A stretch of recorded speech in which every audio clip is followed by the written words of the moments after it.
Since the dawn of time, people have looked up at the evening sky and dreamed of traveling to Earth's nearest neighbor. On July 20th, 1969, as Neil Armstrong started down the ladder to the lunar surface, a dream as old as humanity was about to come true. In the years leading up to this moment, the American space program was plagued with failures and death. Many of the world's top scientists were certain a moon landing was impossible. This is the incredible story of the historic flight of Apollo 11.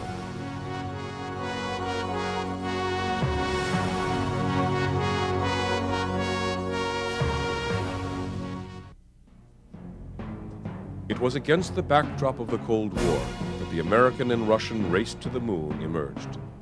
With the early Russian successes in space, the truly fearful West believed that Soviet leader Nikita Khrushchev was fully capable of making good on his boast that the entire world would someday sleep under a red communist moon. The early American effort in space, however, proved disastrous at nearly every turn. As the entire world watched in wonder, the U.S. news media aptly supplied wide coverage to several ruinous missions, in sharp contrast to the highly guarded, top-secret Russian space program, of which little or nothing was known. We were on the verge of having a robust capability that could take us to the moon. At least we could conceive of what it would look like on paper.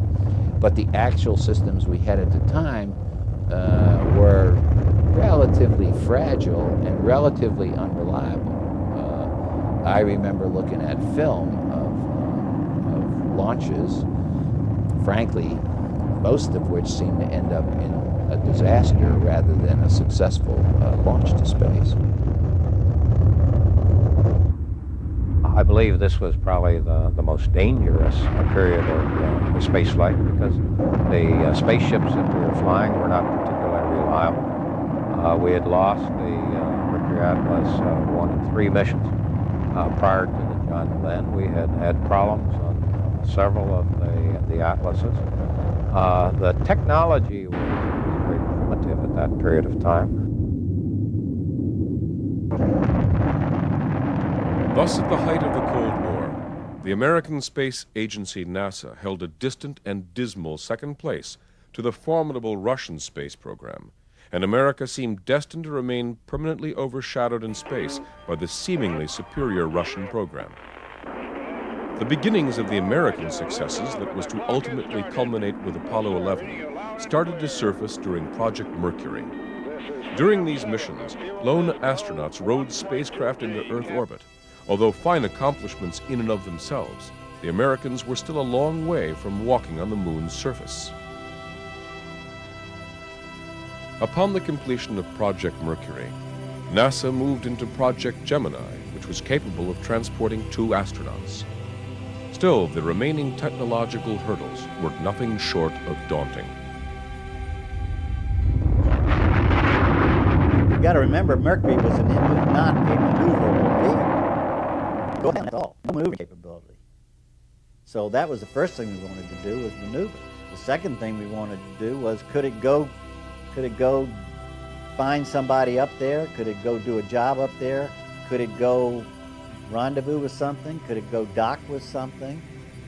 Could you attach a rocket to it and go to someplace else? Those were all the things we were thinking about when we came to Gemini. There were 4 major objectives of the Gemini program. Computer-controlled re-entry to improve guidance that would contribute to return from the moon guidance. That was one objective. Rendezvous of spacecraft was another objective, so that we could do lunar orbit rendezvous to come back from the moon. Long-duration flight, so that we could assure that the human could exist comfortably, or at least survive up to 2 weeks, which was the longest possible lunar mission that we might have. That was another objective.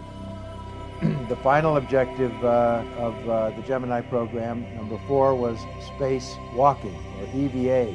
so we could convince ourselves that we could build the spacesuits and the human could operate independent of the spacecraft on the lunar surface. So all those 4 objectives really bridged the gap between Mercury and Apollo. Project Gemini required not only perfection of brand new hardware, but the creation of new techniques to deal with time delays and testing the procedures for getting a spacecraft to the moon.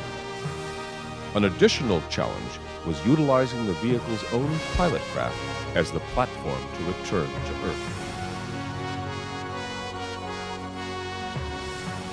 Just as momentum was building within the U.S. space program, tragedy struck.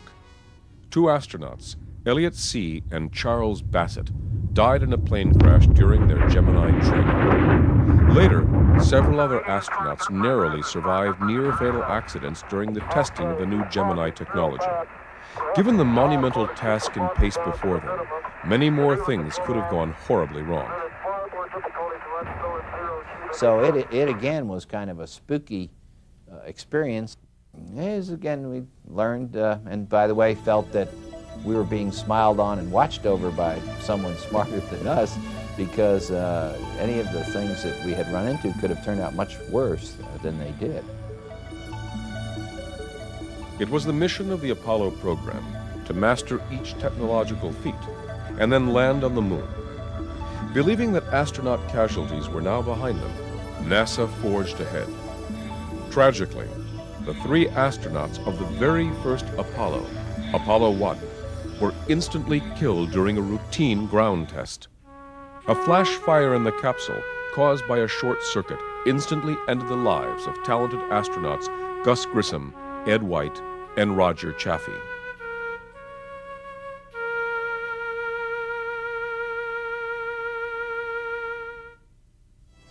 With NASA's moon goal seemingly beyond reach, little time was lost and the overall effort was accelerated.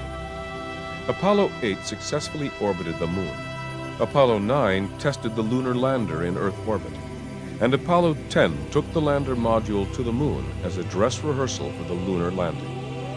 Each mission was integral to the first lunar landing attempt that was to be Apollo 11. I think if there was anything that got us there, it was the tremendous effort of the people we had. And I think that can't be emphasized too greatly in Apollo. It was the people that did it and not any machines or any inventions or any one particular people's courage or astronaut courage or anything like that. It was an effort of a large number of people who really devoted their entire life to making it happen. The crew of Apollo 11 was comprised of some of the most experienced and best trained of all astronauts. However, at the time missions were being assigned, no one knew which flight would be the historic trip to the moon. Apollo 11 commander was astronaut Neil Armstrong, a proven veteran of the Gemini program. In March 1966, he had previously commanded the first mission to rendezvous and dock with a target vehicle in space in Gemini 8. After he and his crewmate Dave Scott successfully docked with the target vehicle, a malfunctioning thruster caused the 2 spacecraft to spin out of control. Armstrong skillfully undocked the 2 vehicles without damage, although his spacecraft continued to spin to the point where both men nearly lost consciousness and the spacecraft almost spun out of control and off into outer space. In an amazingly cool manner, Armstrong identified the problem and stabilized the spacecraft with only seconds to spare.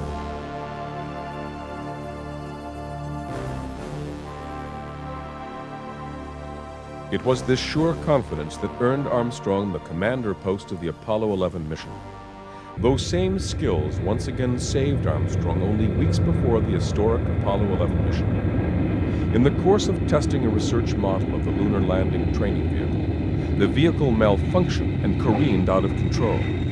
Again, with only seconds to spare, Armstrong ejected less than 75 meters just before the vehicle crashed. Had Armstrong remained inside, the accident would surely have resulted in a certain death.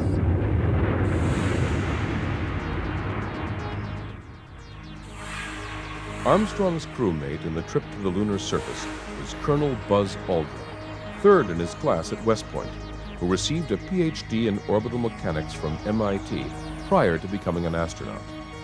It was Aldrin who more or less single-handedly rescued the Gemini program when he developed new spacewalk techniques during Gemini 12.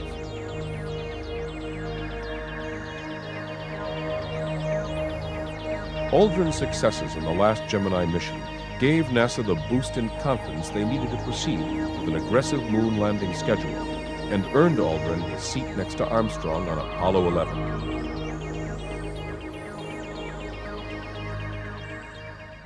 The third crewmate on Apollo 11 was Michael Collins, another experienced Gemini astronaut who drew an assignment unique among astronauts.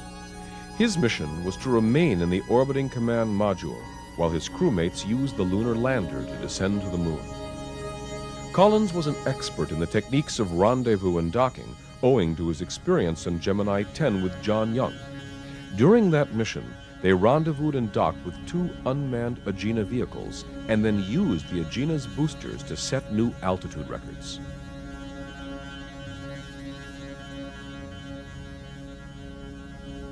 Originally, Collins was assigned to the first manned mission to orbit the moon on board Apollo 8, but was forced off that flight as a result of a bone spur in his neck that required minor surgery. He was later reassigned to the next available flight, Apollo 11. With a series of impressive accomplishments to their credit, the crew members of Apollo 11 were ready to take their place in history when launch day came on July 16, 1969.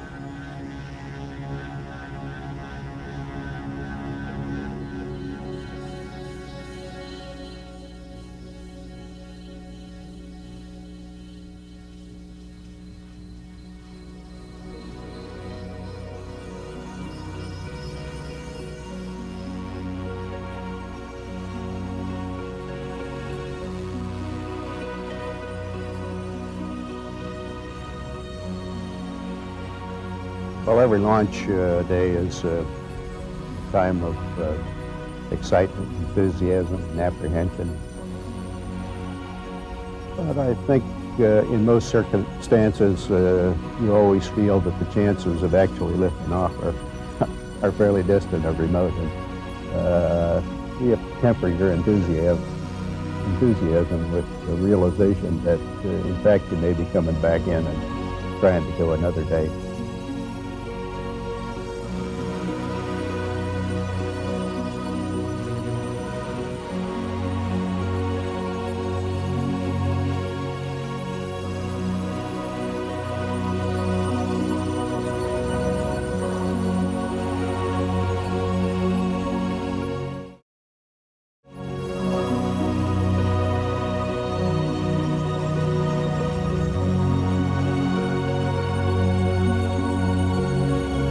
I think the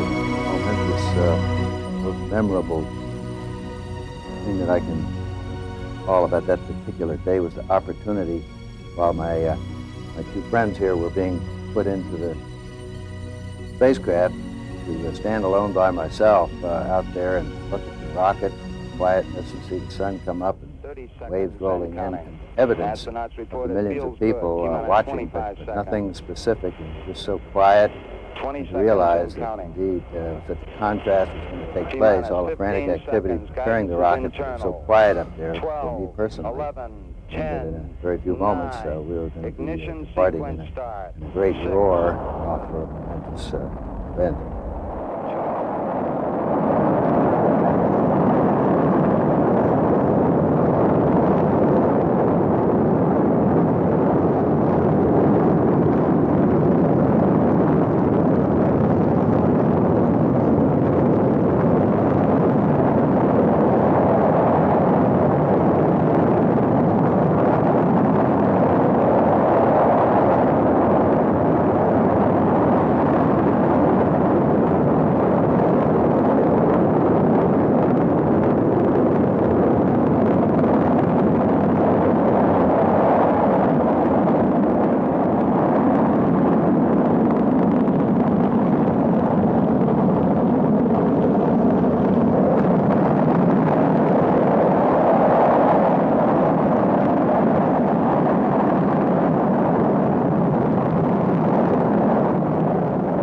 Apollo 11 proved to be a textbook launch, setting the crew on course for their appointment with the moon. However, excitement was cautiously kept in check by the knowledge that space travel is a very unforgiving undertaking. There are so many things that can go wrong on a trip to the moon and back. It's sort of a long and fragile daisy chain of events. Of course, all three of us had flown in orbit before and seen the wonders of Earth as seen from space. This was a new experience for us in seeing it from a fairly long distance away. It does probably have a change in character as you come farther away. I think you most notice that, though, at the time you leave Earth. Departing at a great rate, it's very clear that this is an unusual experience. CapCom, we're go for TLI. Roger. Guys, I've got the word you wanted to hear. You are go for TLI. You're go for the moon.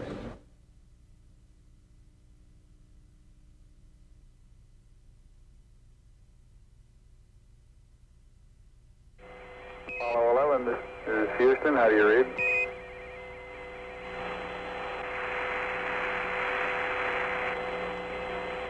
Apollo 11, this is Houston. Radio check, over. 3 hours after liftoff, the Apollo command module moved forward to extract the lunar module from the third stage of the launch vehicle. Both were moving at 17,000 miles an hour, and afterwards the crew settled in for the 3-day trip to the moon. Loud and clear now, Mike, and we understand that you are Doc. From our point of view, the command module was a wonderful improvement over our previous spacecraft. Really fun. So we enjoyed the luxury of a big volume machine.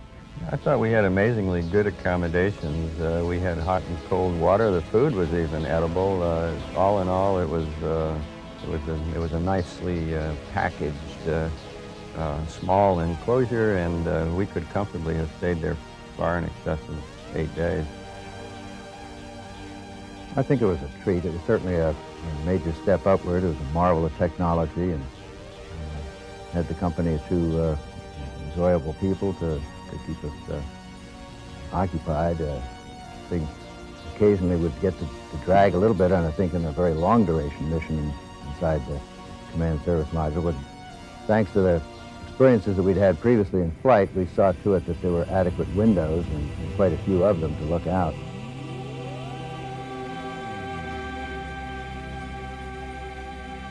After traveling more than 250,000 miles across the emptiness of space, the spacecraft finally reached the moon and was readied for lunar orbit.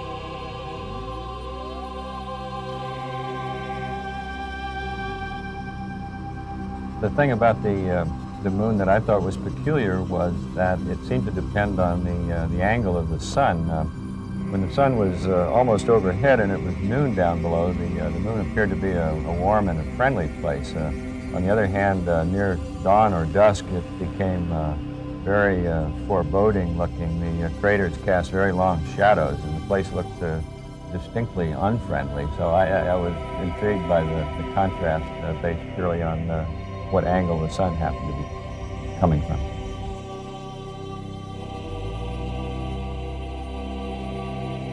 On the morning of July 20th, the anticipated moment of lunar orbit and descent had arrived. However, the true test of many years of preparation lay just ahead. Armstrong and ALDRIN entered their lunar lander, named Eagle, and powered up the systems while Collins remained in the command module.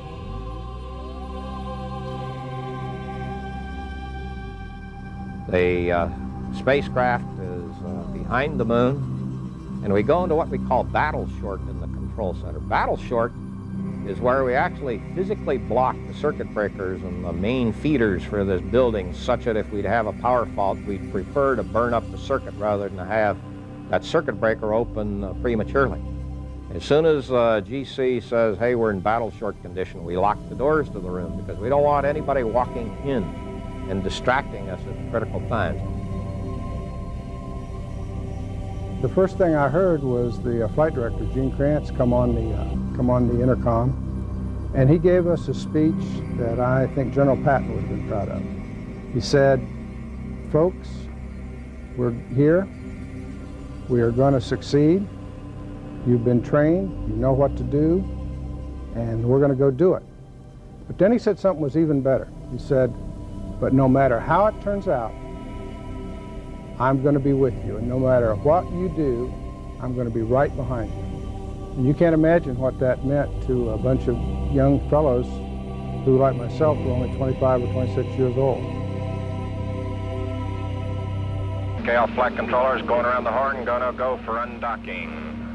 Okay, retro, go. Fido, go. Guide, go. Control, go. Telcom, go. GNC, go. Ecom, go. Surgeon, go. CapCom, we're go for undocking. Hello, Eagle, Houston, we're standing by, over.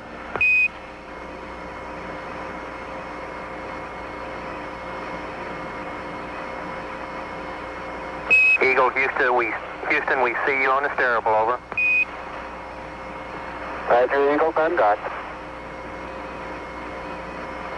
Roger, how does it look? The Eagle has wings. Roger. 000 I think perhaps the final descent to the lunar surface was, for me, the highlight of the flight. It was very challenging, a lot of unknowns, and it was, for a pilot, it was a wonderful experience. As soon as the comm came in good and solid, we saw good telemetry data. The first thing that happened was I saw that there was a 20-foot per second velocity error in the onboard computer. Now that came from the fact that we'd started at the wrong place. We just couldn't predict perfectly where we were going to be and what speed we were going to be when we started the descent. The problem is, at 35 feet per second, we have to abort. So here we are riding right along this abort ledge, just inside it, and wondering, is this an initial error or is this something that's going to grow? Because if we had an accelerometer problem, a gyro problem, it was going to grow. We were going to have to call an abort. And that was something that was going to be my call, and I dreaded this sort of thing all along. Okay, all flight controllers, gonna go for landing. Retro, go. Fido, go. Guidance, go. Control, go. Telcom, go. GNC, go. Ecom, go. Surgeon, go. CapCom, we're go for landing. Altitude 4200. Houston, you're a go for landing, over. Roger, understand, go for landing, 3,000 feet. Looking great. Everything is good. We're back on track. I thought, boy, this is, things are going to work out fine. Go. Guidance, you happy? Go. 30 seconds later, after I thought things were going to work out fine, we got the first program alarm.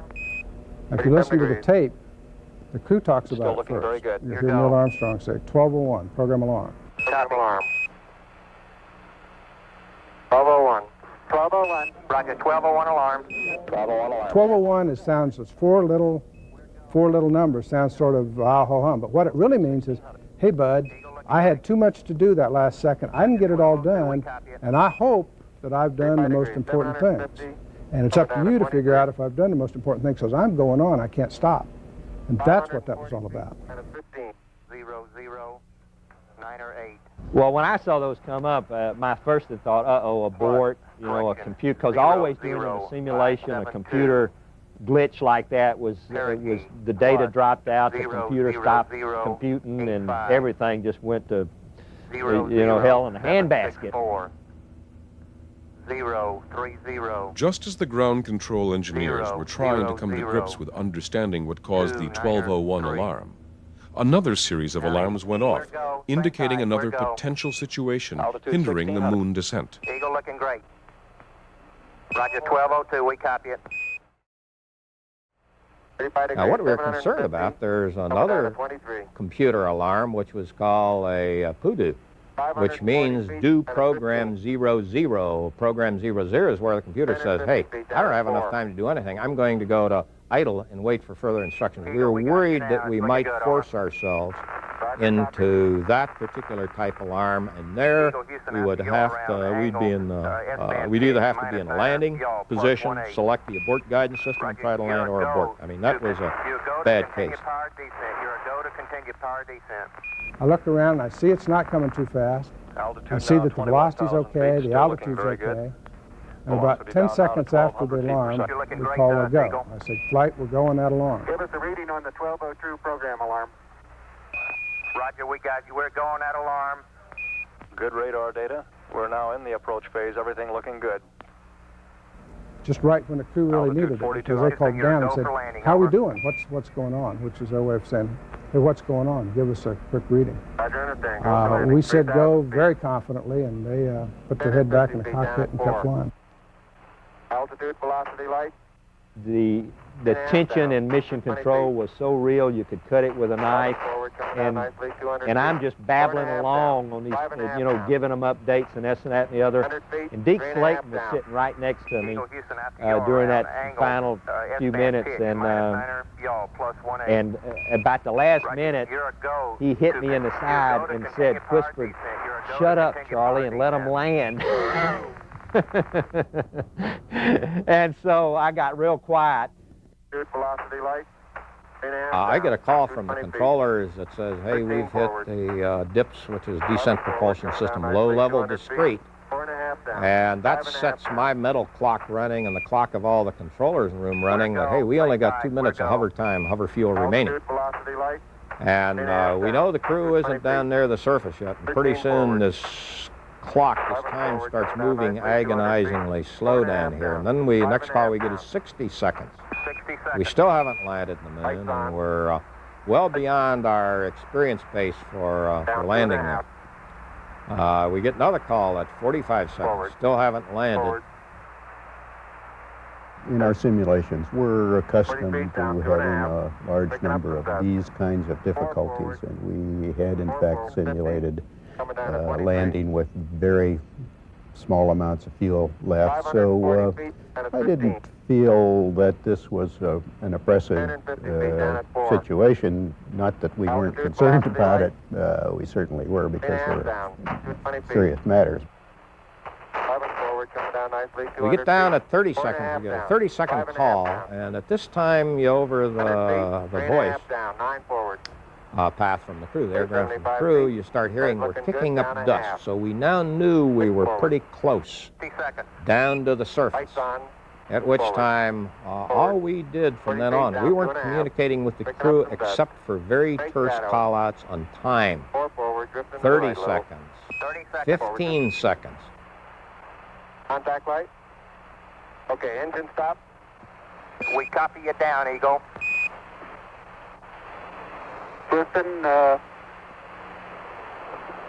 Tranquility Base here.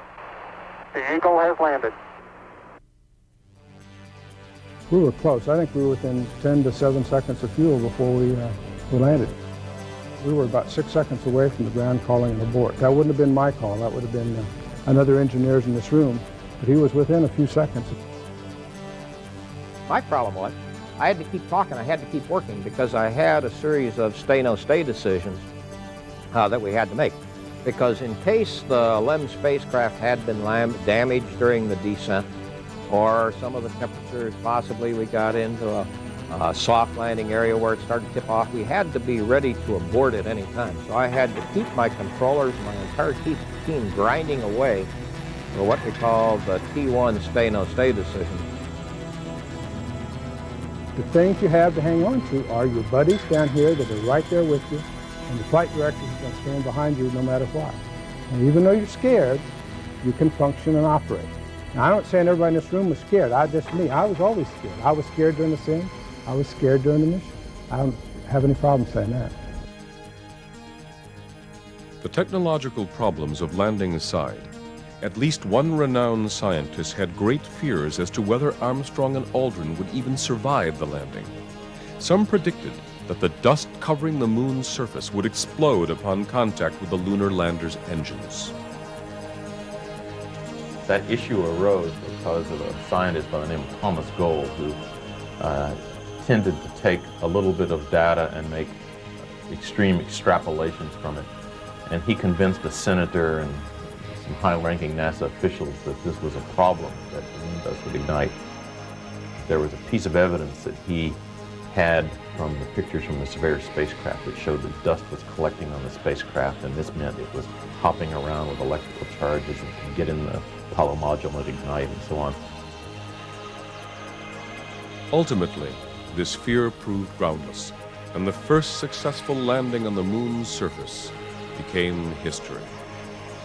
For the moment, the crew had to push aside any remaining anxiety and anticipation for their walk on the moon. There was still work to be done and checkouts to be performed inside the lunar excursion module before venturing outside. Through the window of the Eagle, Armstrong and ALDRIN took in what no human had seen before. We had hours to stand there a mere 15 feet, say, above the surface and look at pretty much everything that was available out the front windows. We had a sense of the gravity, the character of the environment there. So long before we actually got out on the surface, we already had pretty good appreciation for what the moon was like. The crew, as they had been trained, were looking out the windows, and they were describing the terrain that we had landed in. As the crew was describing this, I could see the puzzlement on the controllers' faces that said, this isn't where we expected to be. Well, that was obvious because we had landed long, but we thought from the crew description we'd be able to plot the position, and the geologists in the back room were confused. On Sunday, July 20th, 1969, almost 7 hours after touchdown, it was a go for the crew's historic moonwalk. As more than 1 billion people simultaneously watched on their televisions, momentarily brought together by this unprecedented event, Neil Armstrong and Buzz Aldrin readied themselves to turn an age-old dream into reality.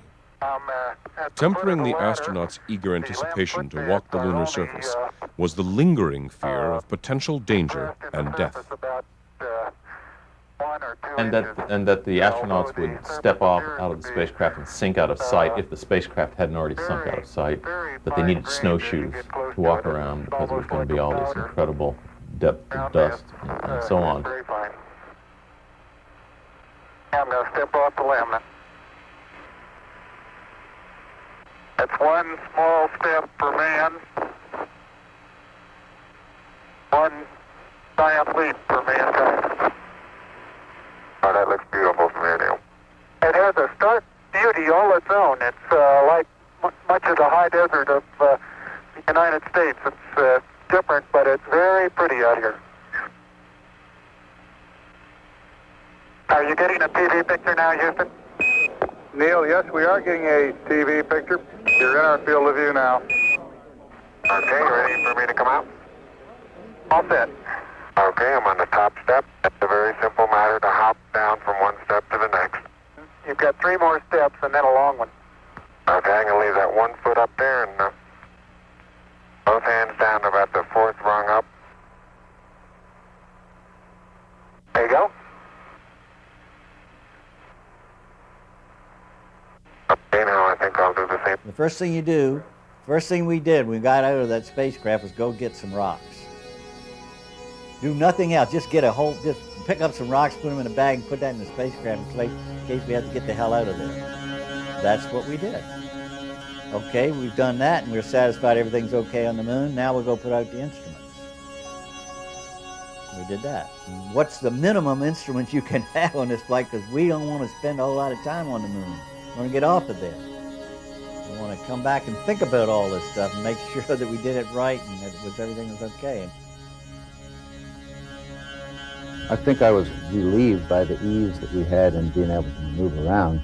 Perhaps impressed by the talcum powder nature of the fine surface itself. As you look at a blueprint, it just was so smooth, just like you'd just put your foot in talcum powder. It was just a many-faceted moon. It was a stranger to me before the mission, but I now look back at it as somewhat of a friend, a place that I've visited. Beautiful view. Isn't that something? Magnificent sight out here. Magnificent desolation. Tyler is very, very fine powder, isn't it? Isn't it fine? Hey, Neil, didn't I say we might see some purple rocks? Find the purple rocks? Yep.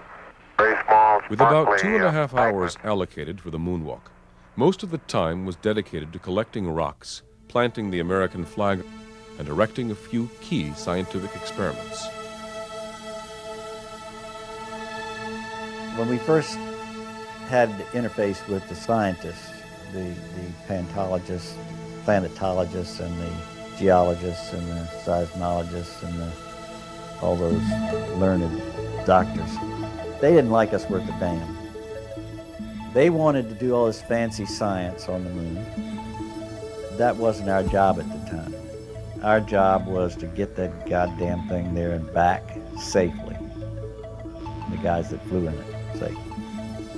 And I would say, look, don't bother me with that now. Tell me what's the minimum amount I can do to satisfy you, and let me go get it done.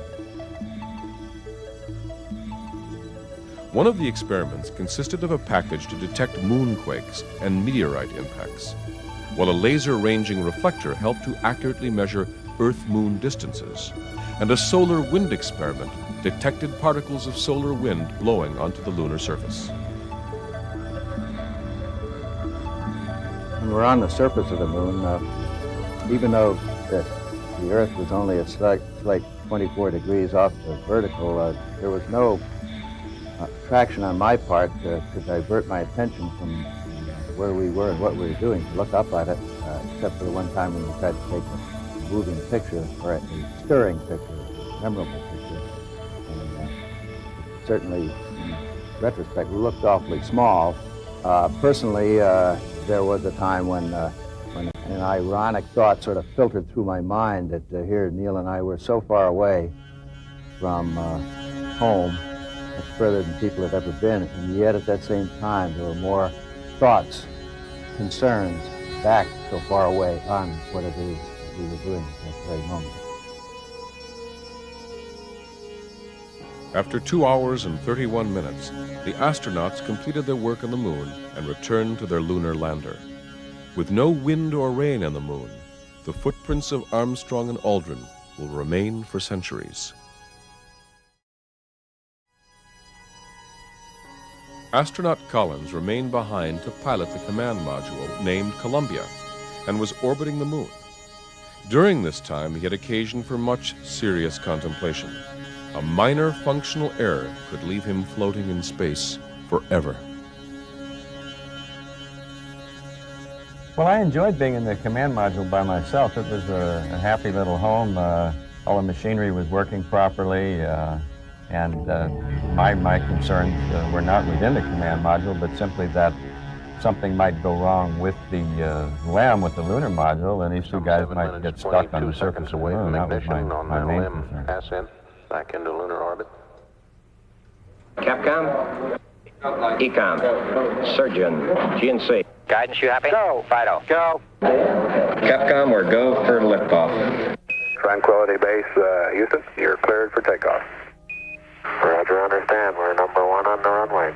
Perhaps the most dangerous aspect of the entire mission was the ascent phase, when the astronauts lifted off from the lunar surface. Nearly every system of the mission was equipped with backups, double redundant machinery and equipment, with the exception of one. There could be only one lightweight engine that would lift the crew up and off the lunar surface. If the engine failed to start, astronauts Armstrong and ALDRIN would have become permanent monuments on the moon.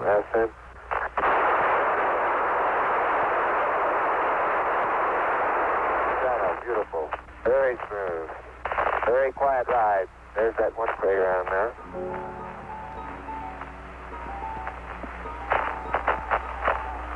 Thousand feet high, 80 feet per second vertical rise. Eagle Houston, you're looking good at 2. Ping, zags, and misspin all agree. On July 21st, the ascent engine performed perfectly, and the Eagle spacecraft and crew Eagle said Houston, goodbye going right to the down moon. track. Everything's great.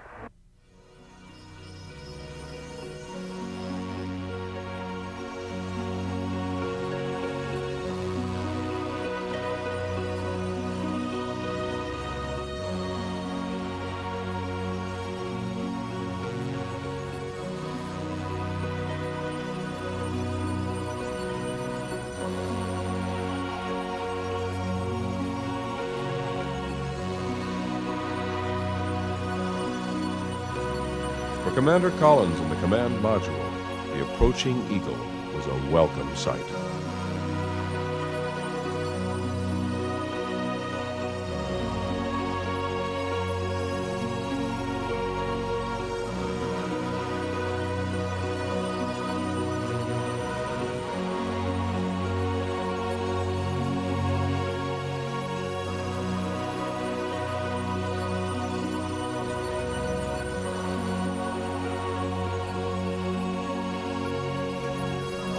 After docking together, Armstrong, ALDRIN, and their priceless cargo of moon rocks were transferred into the command module. The lunar lander was jettisoned and ultimately fell back and crashed on the moon.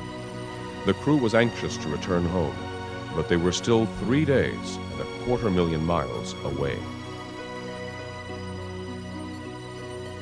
The key thing is this business that we're in is absolutely intolerant of carelessness, neglect, incapacity. There's a lot of surprises. There's a high risk. There's nothing conservative about the business that we're in. Basically, we hold back until we are absolutely sure that our job is done. Then we will sit back and we'll celebrate.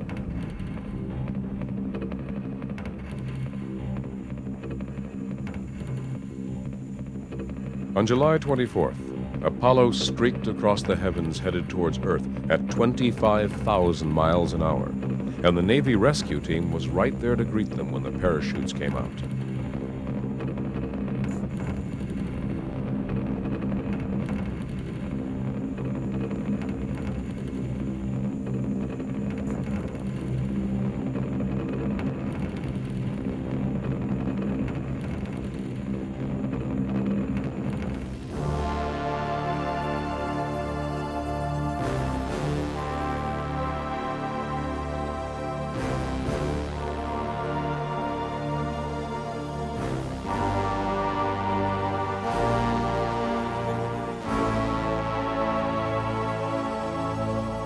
I think in 11, from my personal standpoint, we brought the flag down in. And I think that sort of said, hey, thank God for America, and thank God for this country that has let us work in such a marvelous program. Then we passed around cigars in this thing here, and this is when we could smoke in the control center. And people would do this, and we'd light up the cigars. And that was, hey, our thanks to the team. Then we met with the other crews and the program managers. We opened the doors to this room. And these hundreds of people would come into the room, all of whom had one little piece of this mission, but without whom we couldn't have done this mission. There was just a feeling of togetherness, bond, unity, accomplishment. It was just the most marvelous feelings in my entire life that existed in this room. Due to a very real fear that the astronauts could ferry back with them moon germs or some other alien life form capable of contaminating and killing off all life on Earth, the crew was immediately put into strict quarantine for over 2 weeks. By the middle of August, the journey was over, and the crew was safely returned home to Houston, where they went on to become 3 of the greatest heroes in the history of humanity.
Although some argue that the moon missions cost too much for too little, the Apollo program was truly a bargain. It cost taxpayers a sum amounting to only 1/3 of 1% of the gross national product in 1970. Yet the technical and scientific knowledge gained from it was immeasurable and still yields benefits today. In the decades that have passed since those first footsteps on the moon, Apollo 11 remains as one of the greatest achievements in the history of human endeavors. The moon was not the finish line, but merely the first step in the eventual exploration of the universe. There's an increasing momentum to go back to the moon. Studies of the moon are indicating more and more new reasons why it does make sense to go back, but I'm not in a position to say right now when we might make that next trip. I'd prefer to see us go to Mars rather than go back to the moon, unless we need the moon as a stepping stone to Mars. It could be that in studying Mars, you will discover that the best way to do it is by way of a base on the moon, and if that turns out to be the case, well and good, but I see the moon really not as an end in itself, but really a stepping stone to deeper space, to Mars and to the planets beyond. I feel that as humans expand outward, that they should be in a gradual, continuous self-sustaining way, and I suspect that it will involve visiting the moon simultaneously or in melding together with our growing visits of humans to Mars. I am encouraged by the fact that there are so many people asking those questions, which seems to assure me that our future has a great deal of promise. Well, I think a Martian astronaut would probably be better off studying the voyages of Vasco da Gama or Lewis and Clark rather than he would listening to the three people who spent only 8 days out on the road. Round trip for a Mars mission is going to be in the vicinity of 2.5 years, and that's close in duration to those of the early explorers.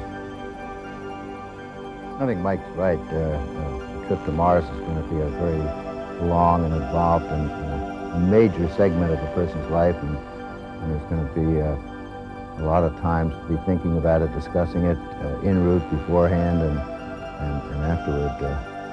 The nation needs a strong goal, strong objective, and Mars is a much clearer one to use as our compelling drawing force into the future.